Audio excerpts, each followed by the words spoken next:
ராதே கிருஷ்ணா. இன்னைக்கு சப்பாத்திக்கு ஒரு 15 நிமிஷத்தில் செய்கிற ஒரு கேப்சிகம் கிரேவி தான் பண்ண போகிறோம். அதுக்கு 2 பெரிய கேப்சிகம், 2 பெரிய வெங்காயம் நறுக்கி வச்சுட்டுருக்கேன். அப்புறம் பச்சை மிளகா 2, இஞ்சி கொஞ்சமாக நறுக்கி வச்சுட்டுருக்கேன். அப்புறம் இதுக்கு பனீர் இல்லாட்டா டோஃபு, அதாவது சோயா பாலில் தயார் செய்கிற பனீர் எடுக்கலாம். இந்த டோஃபு ரொம்ப ஹெல்த்தியான ஆப்ஷன். இல்லை பனீர் தான் பிடிக்கும்னா பனீர் கூட எடுத்துக்கலாம். நான் கொஞ்சம் பனீர் நறுக்கி வச்சுருக்கேன். இந்த பனீர் நம்ம செய்யும்போது தயிர் கூட கலக்கி விடுறதுக்கு. சரி, நம்ம இப்போது தொடங்கலாம். அதுக்கு கடாயில் முதல்ல வேர்க்கடலையை ஒரு 2 டேபிள் ஸ்பூன் வேர்க்கடலையை வறுத்துட்டேன், ரோஸ்ட் பண்ணினேன், ட்ரை ரோஸ்ட் பண்ணேன். அதனால தான் அந்த கடாய் கருப்பாக இருக்குது, வேறு ஒன்றும் இல்லை. வாங்க வீடியோக்குள்ளே போகலாம். இதோ கடாயை அடுப்பில் வச்சுட்டுருக்கேன். இதில் நம்ம 2 டேபிள் ஸ்பூன் எண்ணெய் விட்டுக்கலாம்.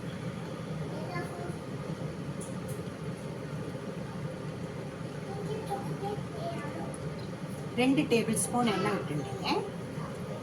இந்த எண்ணெய் சூடாகட்டும்.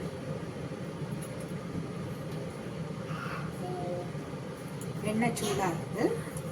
அதில் 2 ஸ்பூன், சின்ன ஸ்பூன் தான் இது, 2 ஸ்பூன் கடுகு போட்டுக்கலாம். கடுகு வெடிச்சது நம்ம இஞ்சி பச்சை மிளகாய்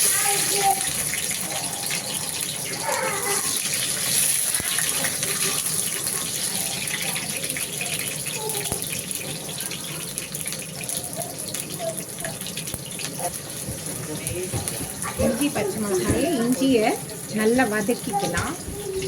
இது நான் இங்கே யூஎஸில் சியாட்டிலில் பண்ணுறதுனால இங்கே உள்ள இஞ்சி கொஞ்சம் ரொம்ப ஒரு தண்ணியோட ஒரு ஃப்ரெஷ் வேறொரு ஸ்மெல் வருது. அதனால் அது போகிறதுக்கு நல்லா எண்ணெயில் வதக்கிக்கலாம்.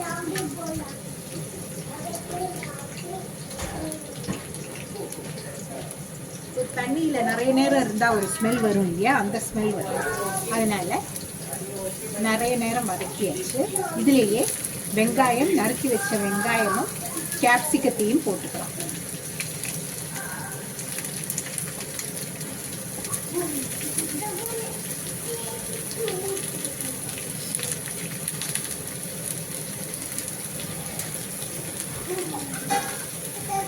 போட்டு இதை நல்லா வதங்கட்டும். நல்லா வதங்கணும். இது வதங்கிறதுக்கு கொஞ்சமாக உப்பு போட்டுக்கலாம்.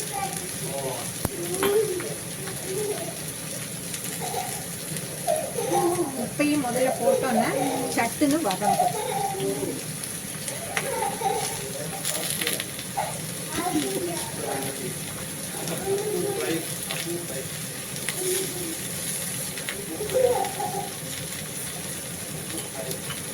ஒரு ஸ்பூன் மஞ்சள் பொடி போட்டுக்கலாம்.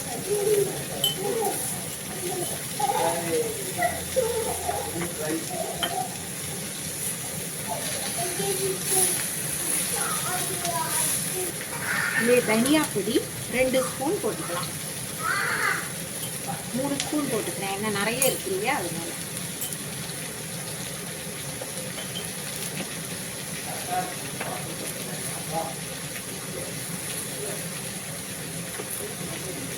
நல்ல வதங்கட்டும்.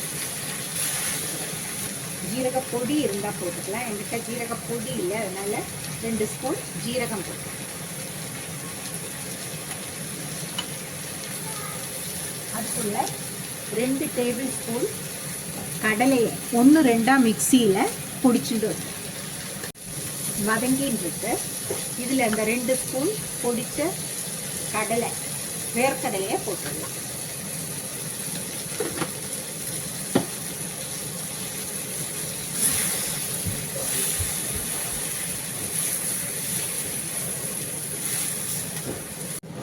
ஒரே ஒரு ஸ்பூன் கரம் மசாலா பொடி,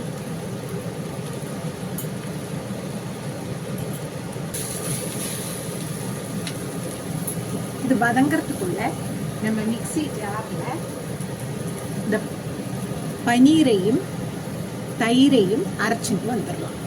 நம்ம அது வதங்கிறதுக்குள்ள பனீரும் தயிர் ஒரு 2 ஸ்பூன் விட்டுக்கலாம்.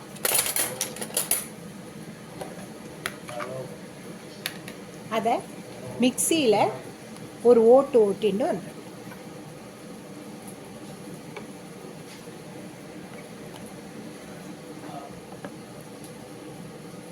கேப்சிகம் அந்த ஒரு பச்சை வாடை போக நல்லா வதங்கணும். வெங்காயம் எல்லாம் நல்லா வதங்கிட்டு கேப்சிகம் கொஞ்சம் கூட வதங்கணும். அதுக்குள்ளே அந்த கடாயில் இந்த கடாயில் பன்னீரை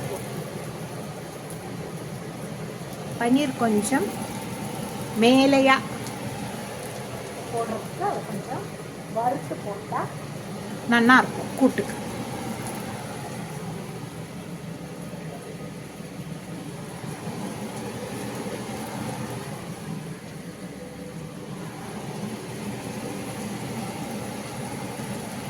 இதை ரோஸ்ட் பண்ணி வச்சுக்கலாம்.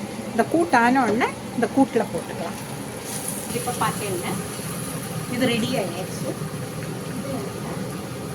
இந்த அரைச்சி வச்ச தயிரையும் கொஞ்சம் பன்னீரை மாற்றி வச்சேன் இல்லையா, அதையும் போட்டுக்கலாம். காரத்துக்கு 2 பச்சை மிளகாய் தான் போட்டிருந்தோம், அதனால கொஞ்சம் சில்லி பவுடர் கூட போட்டுக்கலாம். 2 ஸ்பூன் சில்லி பவுடர்,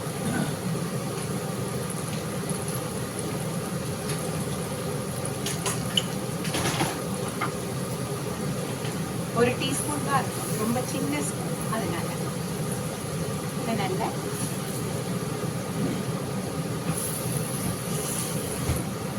கிண்டி விட்டுறேன்.